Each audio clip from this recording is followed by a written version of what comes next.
Bad Girls is an episode with an explosion of plot. Finally, we get to talk about Faith. Finally, the mayor's plan begins to come into focus. There's a lot to talk about with this one, including a pair of very strange comparisons that kept jumping to mind while watching it. Let's get into it.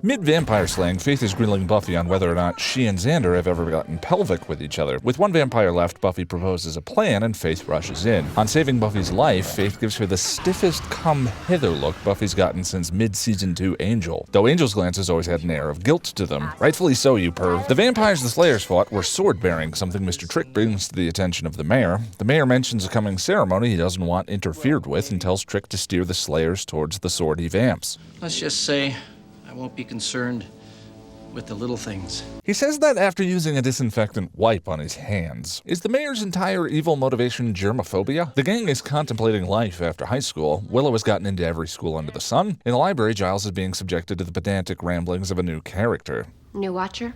New Watcher. Well, it goes all the way back to it's our Eve. desires that make us human. I had my throat cut and all my Is there friends anything about in it. this life Change but back, grief? be blue, be anything. Would you like me to lie to you now? Hello. Wesley Wyndam-Pryce. Buffy describes the nature of the swordsy vampires, and Wesley realizes they're the heralds of a demon called Balthazar. Faith enters and reacts poorly to Wesley's presence as well. New Watcher? New Watcher. Screw that. Buffy and Faith set out after an amulet the swordulent vamps are seeking. Faith jumps in again without a plan. Buffy pays the price in being drowned by the vampire leader. I hate it when they drown me. Faith and Buffy bring the amulet to Giles, Buffy now wearing a dark leather jacket. She goes to take her chemistry test and seems oddly excited about her near-death situation with Faith from the night before. Willow says she understands. Faith shows up and interrupts the test with another come-hither look, and Buffy leaves with her out the window. Is there no teacher here? Cue some super sexy vampire hunting. During their dance, there's a moment where Faith is holding Buffy's arm above her head. I was reminded of a marionette. Angel shows up and Buffy vault mounts him. He is unamused and has information for Buffy about the demon seeking the amulet. The demon who apparently did not die. Wesley shows up and Buffy takes the amulet from him and gives it to Angel. As he leaves, they exchange an interesting kiss. Be careful. You know me?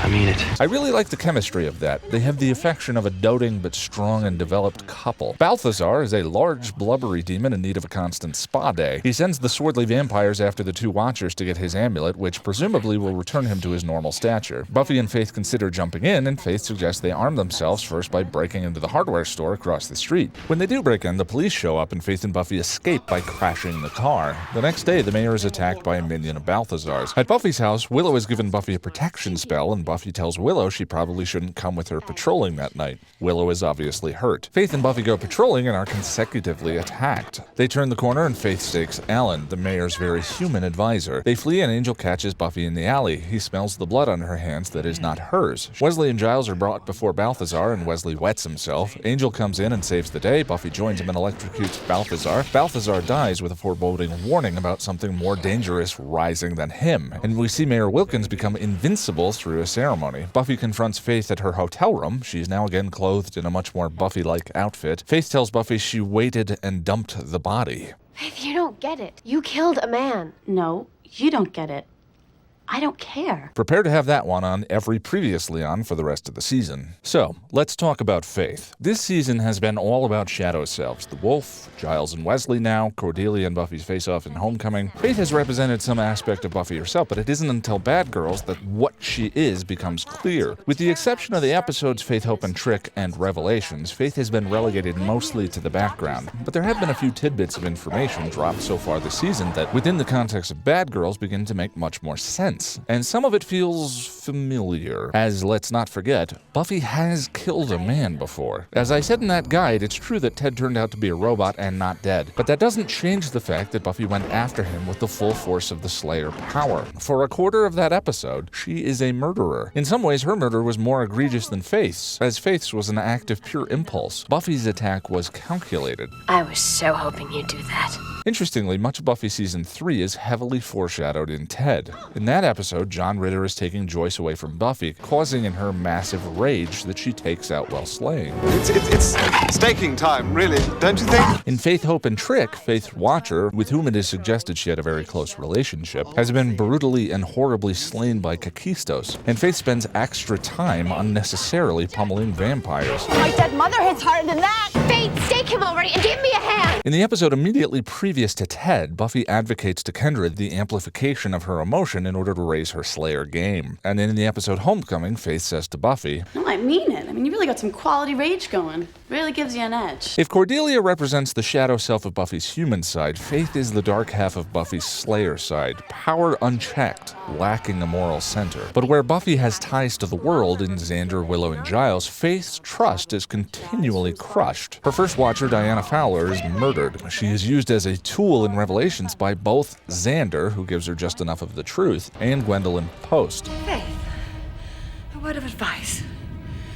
You're an idiot. And now she's living in a dodgy hotel, cleaning her clothes in the sink. Witness to Buffy's life with family and friends, a mother in Joyce, a father in Giles, a home to go back to. In addition to Ted, there was another very odd comparison that kept springing to my mind throughout Bad Girls. Superman 3. 2 episodes ago in Helpless, Xander and Oz had a brief conversation about the nature of different kryptonites and their effects on Superman.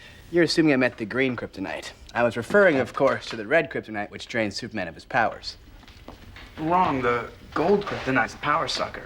Now stick with me here. In Superman 3, Richard Pryor gives Superman a corrupting piece of kryptonite that causes him to turn dark and immoral, engaging in such heinous acts as drinking, casual sex, blowing out the Olympic torch, and straightening the Leaning Tower of Pisa. You can tell he turns dark by the darker, more yuckified version of his supersuit. I wonder what Kryptonian feet smell like anyway. Here, post-drowning, Buffy skews towards Faith's shade of the spectrum, ditching school, stealing, and acting much more rashly. She even dresses in much darker attire throughout her brief flirt with power. In the final scene, once she's come to her senses, her clothing has once again gone back to that brighter or at least more neutral end of the spectrum.